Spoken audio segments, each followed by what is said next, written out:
Welcome to BISMA. Today we'll be doing core exercises. The first exercise is a high plank. This is going to challenge the core muscles, which include the transverse abdominis, rectus abdominis, external obliques, and internal obliques. For the high plank, we're going to begin in the position on our hands and feet. The hands are going to be directly under the shoulders, fingers spread wide. The feet are going to be hip distance apart. For this exercise, you're going to pop up onto your feet. You want to keep the hips in a neutral position, not lifted in the flexed position or dropped in the mixed down position. Keep the hips neutral by engaging the abdominals, pulling those abdominals up toward the ceiling. In addition, squeeze the shoulder blades back, down, away from the ears. Hold tight, and for this plank, you're going to hold this in a static position as still as you can. Next, we'll perform a side plank to strengthen the core muscles. For this exercise, you're going to be on your bottom forearm and then on both feet, balancing on your side. The knees will be straight, and once again, you'll have to engage the core to keep the body in a straight line. So here's the setup. Legs straight, feet stacked on top of each other, weight on your bottom elbow here, the other hand on your waist.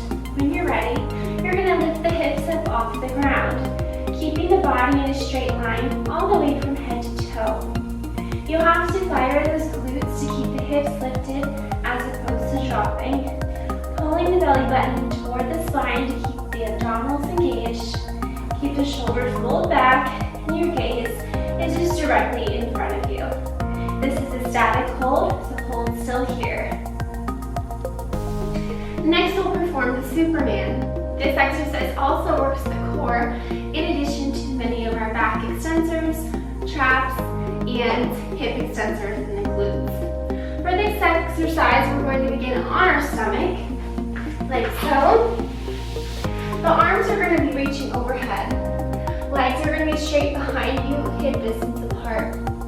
Your gaze is going to be down a big mat to be sure the neck stays in the neutral alignment.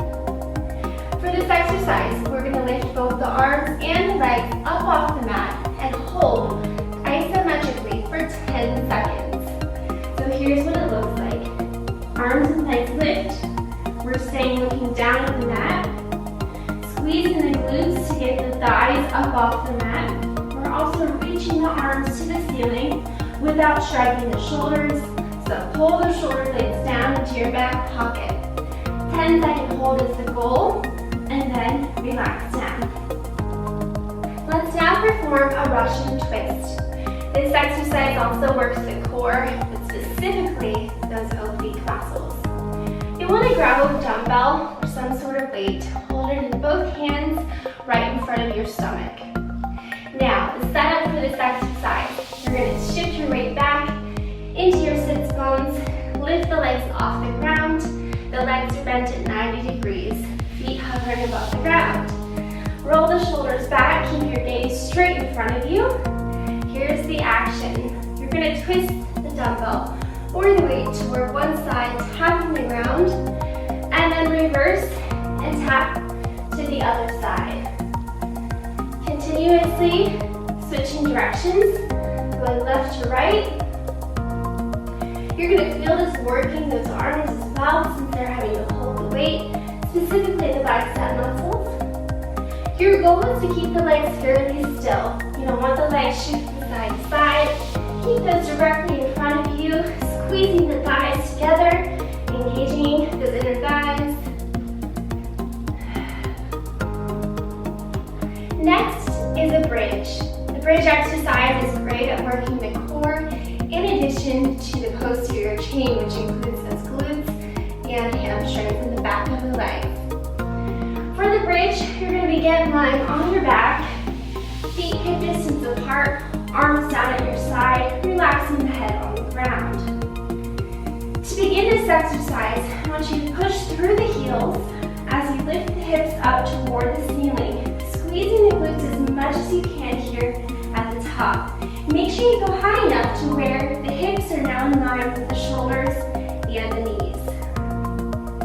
And lower down.